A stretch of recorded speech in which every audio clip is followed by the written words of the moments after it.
Good morning, it's Harvey Jackson. Just going to cover some news. Carney's back from his holiday, and he's not indicating that that he's close to a deal at all. But we'll just listen to an excerpt there on CBC. Sort of best case scenarios there. Kate, what are the worst case scenarios? I think the worst case scenario is we are without a deal, no path to getting a deal, and we have the application of the tariffs as they are. Workers have been in a lot of pain for a number of months, well over a year, in the case of steel and auto and aluminum and lumber and others. So certainly the worst case scenario is that the Trump administration makes good on their threat. I do think it is a bit concerning when the question was put to the Prime Minister today, what does a good deal look like? He was not really able to articulate clearly what that was. And I think when you compare that to some of the previous commitments he's made around securing a better deal and then moving that to, will we already have a great deal? The fact that he's not articulating specifics around even sectoral tariff impacts to me says that maybe things might not be as close as they ought to be at this particular juncture. And he may be keeping his powder dry, frankly, to be able to say when we do hit a deal, oh, well, this is the best case scenario. But he doesn't want to articulate that now because he wants to be able to sell whatever we do end up with as being the right deal for Canadians. Or if we end up without a deal and we have to retaliate, then maybe that was the best deal for Canadians. But he's not being particularly forthcoming about what it is that looks to be in Canada's best interest. Although, to be fair, we are really down to the wire right now, and his defense of not being specific today was not negotiating. And I take that point when we're less than 48 hours away from the deadline, but he hasn't felt particularly obligated to keep Canadians in the light on these negotiations really for the better part of over a year now. And again, we've been talking about a lot of these issues, Karina, around sectoral tariffs and supply management and all these other things for 10 months. And it's really whenever the Prime Minister deems it to be in his interest to share information with Canadians that he decides to do so. It's hard to campaign on this as kind of your core issue and not be more transparent. It's not term sheets, but we are getting very little information. And the Prime Minister, I think, because he ran on this, owes Canadians a little bit more than what he's sharing.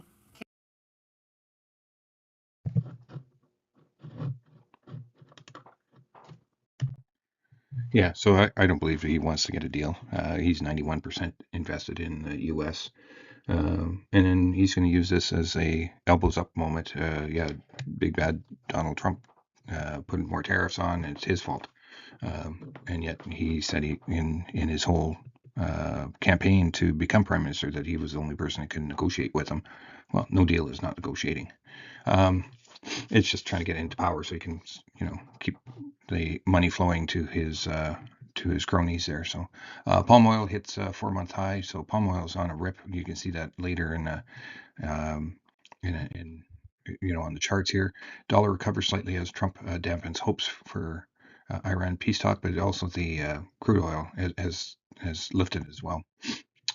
This is just talking about the El Nino tropical commodities exposed. So, and they're talking more in specific cocoa and coffee. Sure, that's the crops there as well. That's going to get affected. But more importantly, I think India is going to be affected by the El Nino, and they just color coded the El Nino strong versus others, and you can see in the strong it never gets to a possible 100% either. So at 90 some percent, it's still a deficit for sure, a problem for sure for India. But we'll have to see how it all plays out again. So just quick look at the weather. Expected it, some dryness for the next 7 days. Now it's still gonna, there's drought back here, but there's some storms at least going to hit some of those drought areas. Summer precipitation pattern shifts wetter, so that's a good thing when you're looking at the 2-month forecast. Just have a quick look here how the weather is building. The northern plain or prairies are going to get some moisture, and there's still going to be some moisture going into some of those areas that are already wet. So we'll have to see how that plays out. A quick look at the market here. So you got canola up at just dollar shy of the 8.30 mark, so 8.20, 8.90 at the moment. Soybean oil at 71 cents, 71.11. Crude oil at 80, just shy of $84 barrel. Diesel fuel is just off a little bit here. It's at 4.27 U.S. gallons. Soybeans up 8.25 at 12.24. Spring wheat is up 4 cents at 7.07. Hard red winter is up 6.25. The Chicago is up 3.75. Milling wheat is up as well. Corn is just at 4.92.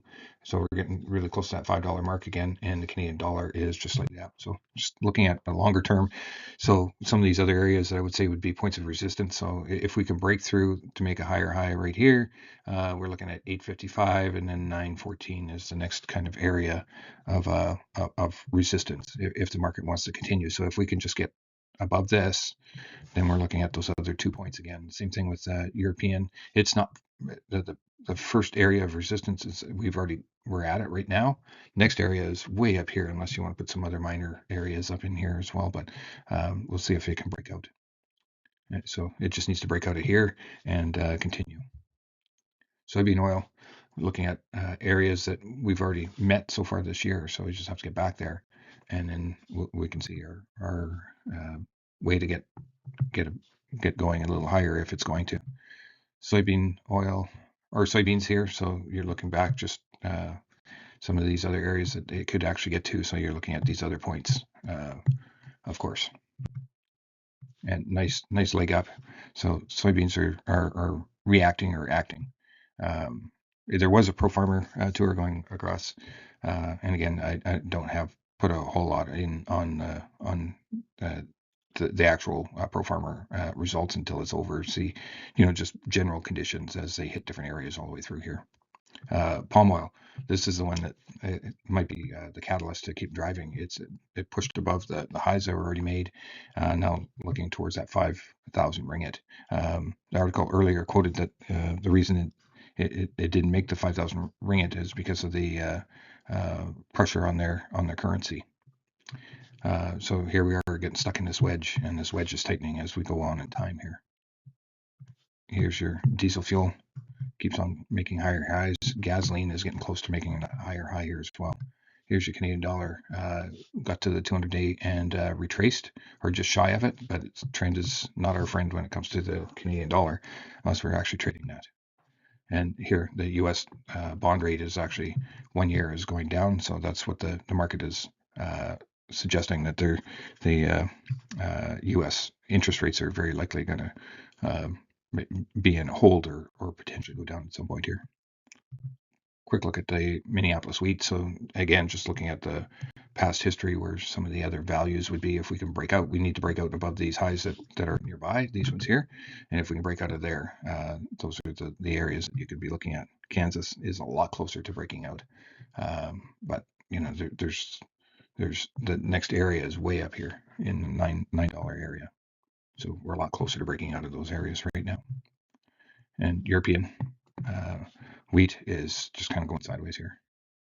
Corn futures, it's trying to break out as we speak here.